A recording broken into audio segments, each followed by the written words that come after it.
Macroéconomie pour entamer cette édition de la mi-journée avec Nadia Garbi qui est avec nous à distance, économiste chez Pictet Wealth Management. Bonjour et bienvenue Nadia. Merci beaucoup d'être avec nous en visio depuis la Suisse. On parlera d'ailleurs de la Suisse, on en parle trop peu de la dynamique d'inflation en Suisse. Mais revenons d'abord sur les données qu'on a pu avoir en Europe ces derniers jours, que ce soit l'inflation du mois de mai ou les révisions également de croissance pour le premier trimestre. Le cas français est assez frappant, Nadia. La France, grâce à la stratégie de protection gouvernementale, bénéficie, je le dis ainsi, d'un des taux d'inflation les plus faibles en Europe. Quand on prend les mesures harmonisées par Eurostat, on est à 5,8% sur un an. Oui, c'est beaucoup, mais on a des taux d'inflation à deux chiffres dans certains pays d'Europe aujourd'hui. Et malgré cela, on a vu un effondrement de la consommation en France au cours du premier trimestre qui justifie d'ailleurs cette contraction de l'activité économique, moins 0,2% selon la deuxième estimation qui a été publiée cette semaine. On a l'impression quand même que les effets récessifs de l'inflation vont très très vite attaquer la consommation en France.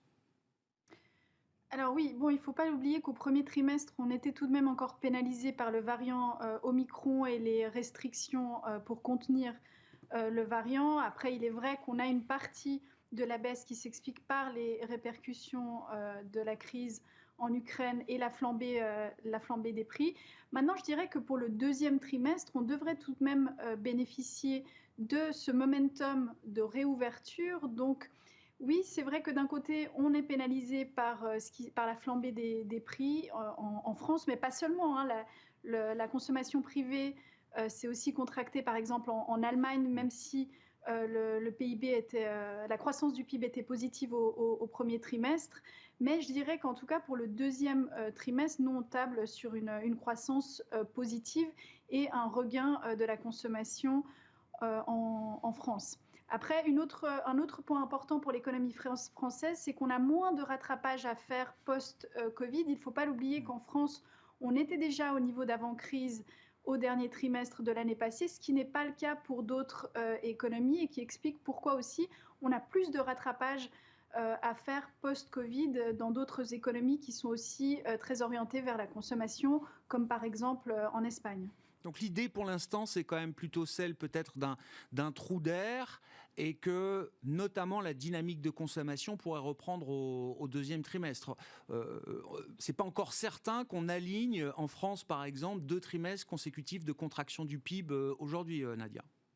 Tout à fait. Alors, la croissance ne sera pas spectaculaire. On aura tout de même un impact sur les consommateurs. Nous, on tape sur une croissance de 0,3% au deuxième trimestre pour l'économie française, avec tout de même un coût lié à la crise en Ukraine. Maintenant, c'est vrai qu'on a toutes ces mesures mises en place. On sait aussi que le gouvernement a mis en haut de la pile le pouvoir d'achat. Donc, on devrait avoir des mesures supplémentaires après les législatives et ceci devrait compenser une partie du choc lié à la hausse des prix. On a des marges, la politique budgétaire, fiscale a encore suffisamment de marge de manœuvre aujourd'hui pour adresser la question de l'inflation, notamment pour les ménages les plus modestes, Nadia. On ne sait plus trop où on en est du quoi qu'il en coûte, pour dire les choses. On a encore des marges de manœuvre. Pour combien de temps ?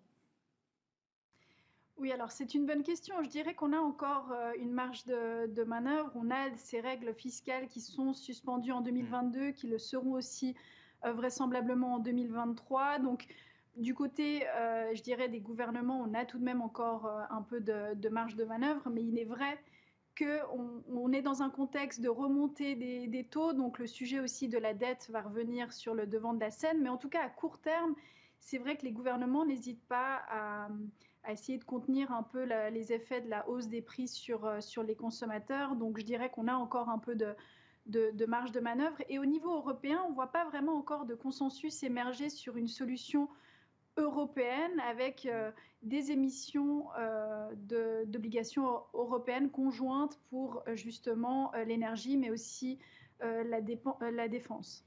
Non, c'est une conversation qui est bloquée effectivement à ce stade. Du point de vue de la Banque Centrale Européenne, Nadia, bon, c'est le sujet permanent. On est à une semaine de la prochaine réunion. Est-ce que vous avez le sentiment que l'approche graduelle 25 points de base par 25 points de base est l'approche qui va réunir le plus de gouverneurs la semaine prochaine?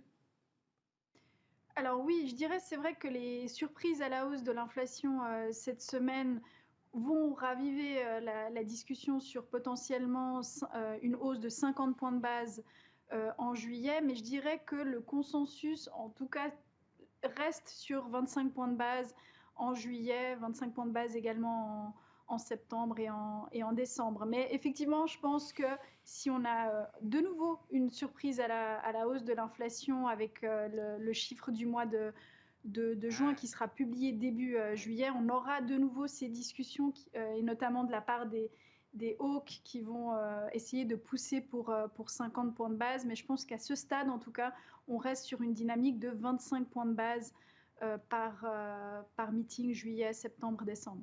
Surprise, je ne sais pas, tout est relatif, mais en tout cas, on imagine que le chiffre d'inflation pour le mois de juin, publié donc début juillet, avant le meeting du 21 juillet de la Banque Centrale Européenne, sera sur un an plus élevé que les 8,1% qu'on a déjà atteints au mois de mai, Nadia. Oui, c'est possible. Alors, ce qui a surpris, je dirais, dans le chiffre du mois de mai, plus que l'inflation globale, c'est la force de l'inflation corps. Et je pense vraiment c'est ce qui reste, c'est à mon avis le focus de la BCE, c'est vraiment cette inflation corps où on devrait rester tout de même autour des 4% ces prochains mois d'inflation corps, ce qui met un peu mal à l'aise la plupart des membres de la BCE. Donc effectivement, si on a une surprise à la hausse pour le chiffre du mois de juin, effectivement, on pourrait avoir une discussion à nouveau sur les 50 points de base. Et puis à noter aussi que l'embargo sur le prix, les importations de pétrole peut potentiellement représenter des risques à la hausse sur l'inflation globale dans les mois à venir si justement on a cette réaction sur le prix du pétrole qui ne s'est pas encore matérialisé, mais voilà, il faut aussi surveiller ça de près. 3,8% pour l'inflation sous-jacente sur un an en zone euro au mois de mai, selon la première estimation qui a été livrée cette semaine. Pourquoi est-ce qu'il y a aussi peu d'inflation en Suisse, Nadia? Parce que j'ai regardé les chiffres, vous êtes à peine à plus de 2,5% d'inflation sur un an au mois de mai. Je crois que le chiffre a été livré ce matin. Pourquoi est-ce qu'il y a aussi peu d'inflation et pourquoi est-ce que ça génère pourtant autant de stress, visiblement, chez les autorités monétaires suisses, Nadia? Oui, alors on est à 2,9% au mois de mai, on était à 2,5% au mois d'avril. Alors il ne faut pas oublier qu'en Suisse, l'inflation était en territoire négatif début 2021, donc on a tout de même un point de départ beaucoup plus bas que le reste, enfin que d'autres pays. Maintenant, qu'est-ce qui explique, je dirais, la relative faiblesse de l'inflation suisse? Tout d'abord, vous avez la force du franc suisse qui rend les importations notamment de produits énergétiques moins chers. Ensuite, vous avez aussi l'énergie mix. En Suisse, on est très peu dépendant du gaz pour créer de l'électricité.